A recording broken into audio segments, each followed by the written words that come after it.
A question from James Monroe. Where's James? Yes, what do you want to ask, James? Do you think it's unfair that a party that only represents the interests of Scotland could act as kingmaker? No, I don't. It's no secret. We just saw in the film I want Scotland to be an independent country, but we had a vote on that last year. Unfortunately, in my view, Scotland didn't vote for independence. So we're still part of the UK and still part of the Westminster system. And we got told by Westminster politicians last year that Scotland was an equal and valued part of the UK. Our voice mattered. So I think it's perfectly legitimate for us to play a full part in that Westminster system.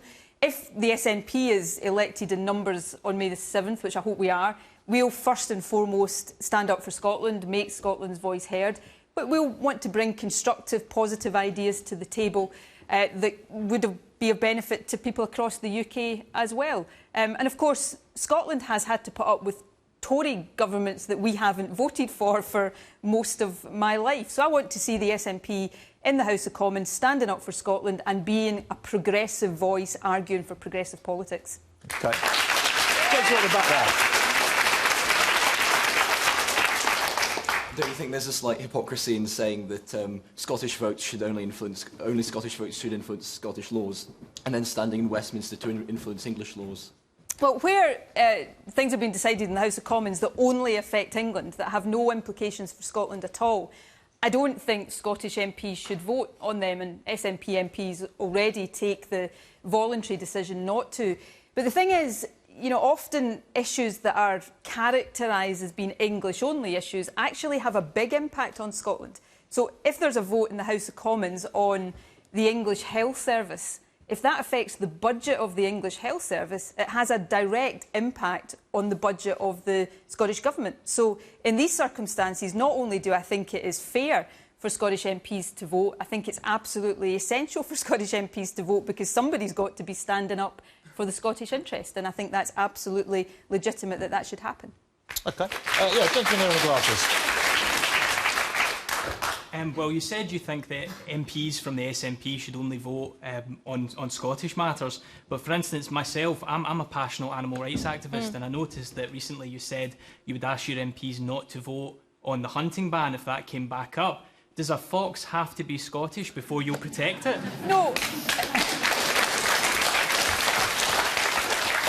I was using that, it maybe wasn't the best illustration to have used, but I was using that as an example of something that you couldn't argue. If it's only about a ban in England, you couldn't argue that it directly affects Scotland. We've got our own ban on fox hunting, I'm very proud to say, and I'm very much in favour of there being a ban on fox hunting. And, you know, it's not that Scotland wouldn't take its own decisions on that, it's just that the appropriate place for that decision to protect the foxes in Scotland is in the Scottish Parliament where we take these decisions. So it's an illustration of if something has no direct impact in Scotland, we've got our own Parliament to take these decisions, and therefore I think it's right that Scottish MPs don't vote on the English decisions. But most of these issues are much more complicated than that because while they might look as if they're English only, they actually have a big impact on the money we have to spend here. OK. Yeah, gentleman here.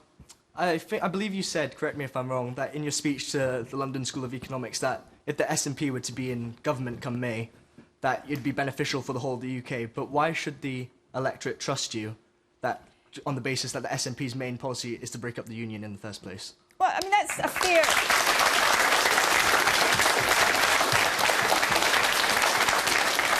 I guess I would say that that's a fair question to ask. And I'd say two things to that. Firstly, we make no secret of supporting Scottish independence. I don't think there can be anybody in Scotland or across the UK that doesn't know that I believe Scotland should be independent. But I'm a Democrat. We didn't vote last year for independence, and if we ever are going to be independent, I think we will be. That will only happen when we vote for that in a referendum. But the more fundamental argument is, as long as we are part of the Westminster system, then it matters to Scotland that good decisions are taken at Westminster, because the decisions that are taken at Westminster impact on us and they make a difference to all of our lives. So there is an interest for the SNP to be constructive and positive players at Westminster to try to improve the decisions that are taken.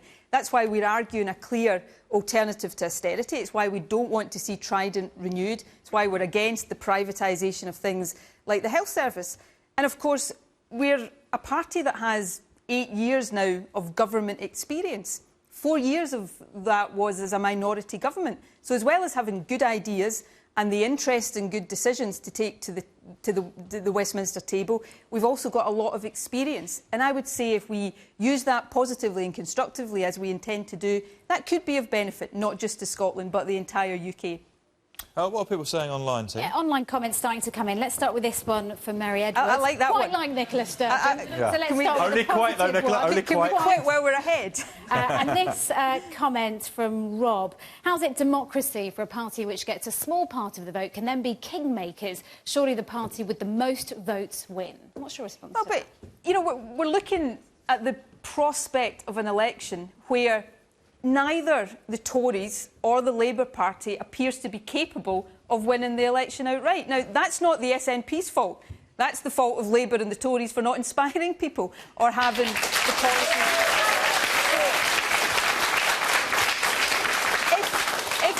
If people in Scotland vote for the SNP and send a lot of SNP MPs to Westminster, then it's perfectly right that we try to use that influence positively and constructively in a way that advances Scotland's interests. But the other thing I would say, which I was sort of alluding to earlier on, a lot of the things that matter to people in Scotland, whether that's an alternative to the cuts or seeing common sense on Trident renewal, there's a lot of people in England that would love to have a party arguing for these policies as well. So just because something is in Scotland's best interest doesn't automatically assume it's not also in the interest of a lot of people in England as well. And that's why I think we could help to be a progressive force, forcing better policies and better politics. The Westminster system is broken. The Westminster establishment needs shaking up, and I think we can do that. Gentleman here is clapping. Yeah.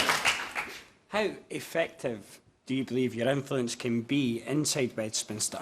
Well, that depends on how many votes we get and how many seats we get. And, you know, we're talking here about what happens after the election, and because the polls suggest a hung parliament, that's understandable. But we've got to let people vote first. You know, we shouldn't, and I certainly don't take a single vote for granted in Scotland. So if you want the SNP to have a lot of influence because you think, as I do, that's what makes Scotland's voice louder and will make Scotland's influence stronger, then to get that, you've first got to vote SNP. And I'd say to everybody in Scotland watching, vote SNP, get as many SNP MPs in the House of Commons, and then Scotland itself gets stronger and more powerful. Presumably, the amount of influence you have will depend on who you'd be prepared to go into an alliance with. Well, I've, again, taken a very frank and upfront approach to this. The SNP would never contemplate any kind of alliance, formal or informal, with the Tories. You know, we will not put the Tories into government. We've also said that we would think it highly unlikely that we'd have a formal coalition with Labour, which was why it was a bit odd to see Ed Miliband yesterday rule out something that nobody was actually proposing, but that's maybe Ed Miliband. He did that on you. this show, actually, last week. Well, there you go. But you know, an informal arrangement where we could, if there were more anti-Tory MPs than Tory MPs, we could make sure the Tories don't get back into government. So we're open to working with Labour. I know you're about to speak to Leanne from Plaid Cymru and Natalie from the Greens. We're open to having a progressive alliance with other progressive voices. And if we do that, then I think we can get a better set of policies coming out of Westminster than we've had over the past 5 years. So yes, we are open to working with Labour, albeit not in that formal coalition that some have talked about. OK. Let's take a few quicker questions from online, Tina. Yeah, let's start with this one from someone in London. Would the SNP help Labour abolish the House of Lords and bring in an elected Senate? So House of Lords reform, how far would you go? I would abolish the House of Lords, and I'd do it tomorrow.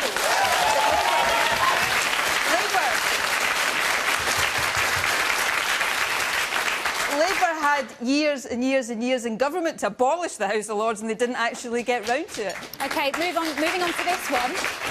This is a genuine question. Nicola, on average, how many cans of Iron Brew do you drink in one day? Oh, this is a difficult question.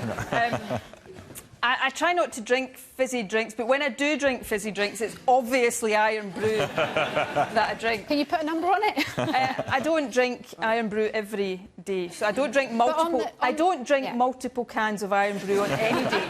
Well, that's I maybe disappointing. drink one can of Iron Brew occasionally in a day, but I don't drink multiple cans. On the subject of stereotypes, though, Are you offended by some of the stereotypes, cartoons, for example, with Scottish country dancing, you in a kilt wearing tartan? What do you think about that? I don't. I make a point of not getting offended by cartoons because cartoonists are there to provoke and to satirise. You know, it's only a few weeks ago that the world was rightly uniting in horror at, you know, a horrible attack on cartoonists because they dared to satirise. And we can't do that on the one hand and then get dreadfully upset when cartoonists have a go at us. Before the show started, I was talking about not cartoons, but sexist or misogynist imagery and commentary generally in politics. And I'm used to that, so I'm a wee bit inured to it. But I want to see many more young women come into politics. And I don't want to see the way women are characterised in the media put women off coming into politics, and I feel very strongly about that. OK. OK. Take a couple of quick questions from the studio. Where's Sean? Where's Sean? Sean, what do you want to ask? I was going to ask, given that... Are you Sean? I'm not sure.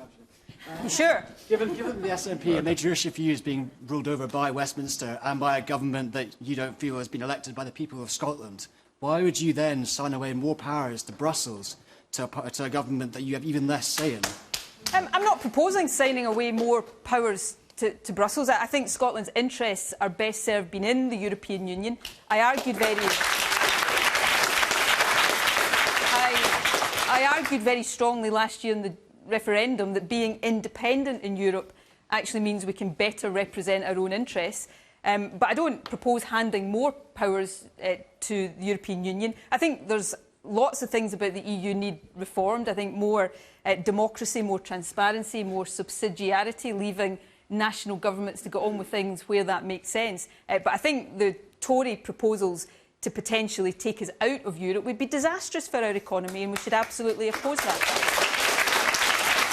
Now, let me see if I find the Sean I wanted. Sean Mevett. Sean Mowat. And who can I vote for to keep the Tories out?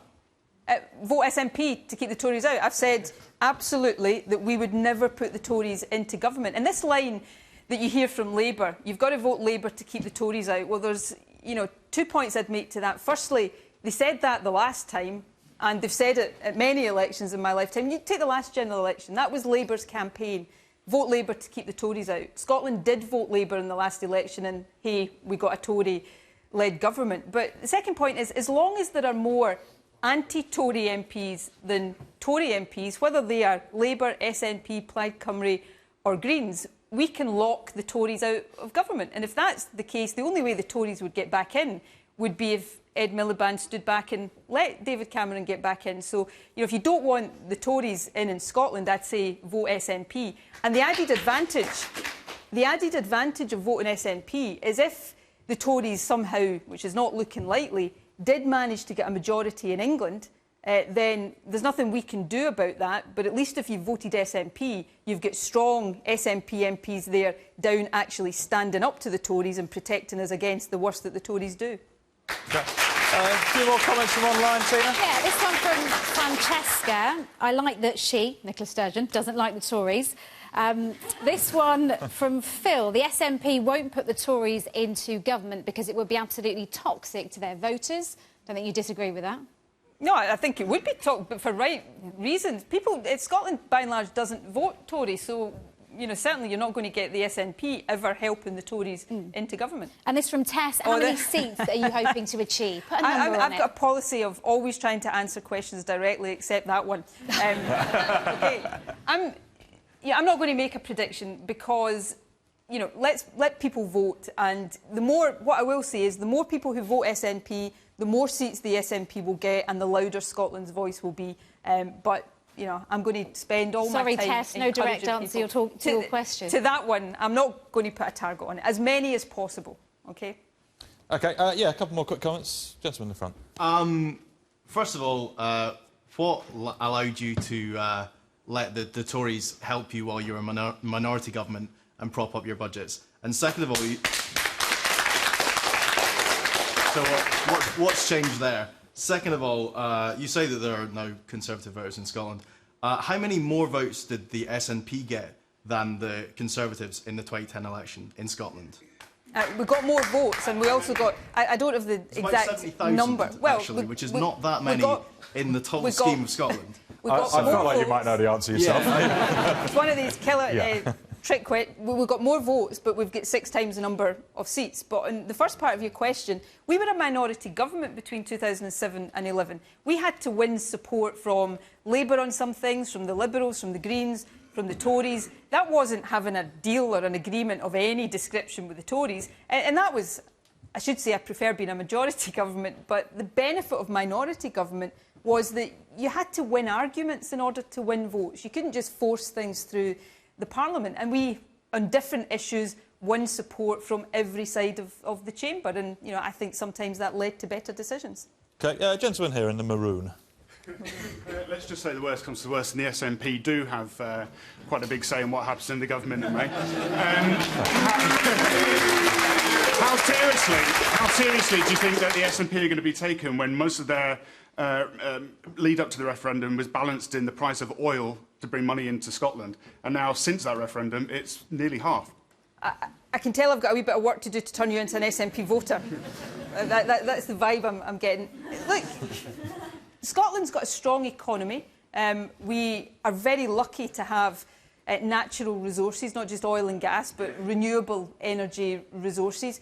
But, you know, you wouldn't find any other oil-producing country in the world right now, because oil prices are lower at the moment, saying, oh, we better rethink our independence, because these countries have stewarded their resources properly.